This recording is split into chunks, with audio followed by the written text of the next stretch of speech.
Rias Rashid tak pernah percaya omongan Jokowi. Dia nggak bisa berpikir jernih karena tidak sekolah. Menteri Negara Pendayagunaan Aparatur Negara era Presiden Abdurrahman Wahid atau Gus Dur, Rias Rashid, mengakui bahwa dirinya tidak pernah mempercayai omongan Joko Widodo. Awalnya Rias membahas mengenai kasus tudingan ijazah palsu Jokowi yang hingga sekarang tak kunjung rampung. Jokowi sendiri juga tidak mau menunjukkan ijazah aslinya kepada publik dan hanya bersedia menunjukkan ijazah aslinya di alam persidangan. Permasalahan itu justru semakin melebar hingga melibatkan banyak orang, padahal Bareskrim Polri telah menyatakan ijazah Jokowi asli berdasarkan uji forensik, kemudian menyerahkan kasus kepada Polda Metro Jaya dan kini telah naik tahap penyidikan karena ditemukan unsur pidana dalam perkara yang dilaporkan oleh Jokowi itu. Namun, pihak-pihak yang melaporkan ijazah Jokowi palsu tidak terima dengan proses hukum yang ada dan sampai sekarang masih terus mempermasalahkannya. Ditambah lagi setelah Jokowi menyatakan ada tokoh besar di kasus ijazah palsu, pihak-pihak pelapor seperti Rai Suryo CS tidak terima, kemudian melayangkan somasi kepada Presiden RI ke-7 RI. Menurut Rias, Jokowi lucu karena dia belum membuktikan keaslian ijazahnya, tetapi sudah menuntut orang yang dianggapnya menyebarkan fitnah. Menurut Rias, Jokowi harus menunjukkan ijazah Universitas Gadjah Mada miliknya terlebih dahulu agar bisa dipercaya publik bahwa itu benar-benar asli.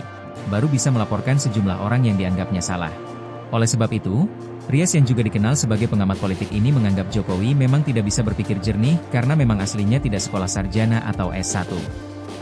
Alasan Rias mengatakan demikian karena dia mengaku sudah mengikuti perkembangan Jokowi selama 10 tahun kepemimpinannya sebagai Presiden RI. Dari situ, Rias mengamati bahwa Jokowi tidak pernah berbicara secara sistematis.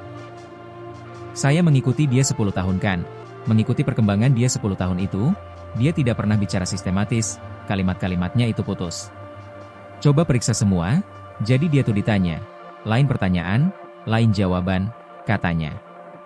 Menurut Rias, hal semacam itu bisa mempermalukan Indonesia karena bangsa ini ternyata pernah ditipu habis-habisan oleh seseorang yang sebenarnya tidak pintar.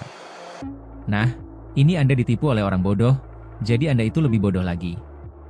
Ini yang saya malu. Bagaimana mempertanggungjawabkan ini? Sambung Rias. Maka dari itu, Rias mengatakan bahwa tidak ada alasan menyebutkan bahwa Jokowi itu mempunyai kemampuan berpikir layaknya seorang intelek. Karena hal tersebutlah, Rias menegaskan bahwa dirinya tidak pernah mempercayai omongan Jokowi. Jadi kalau menurut saya sama sekali tidak ada alasan untuk mengatakan bahwa Jokowi itu punya semacam frame berpikir yang intelek. Sehingga karena itu saya tidak pernah percaya omongannya, tuturnya.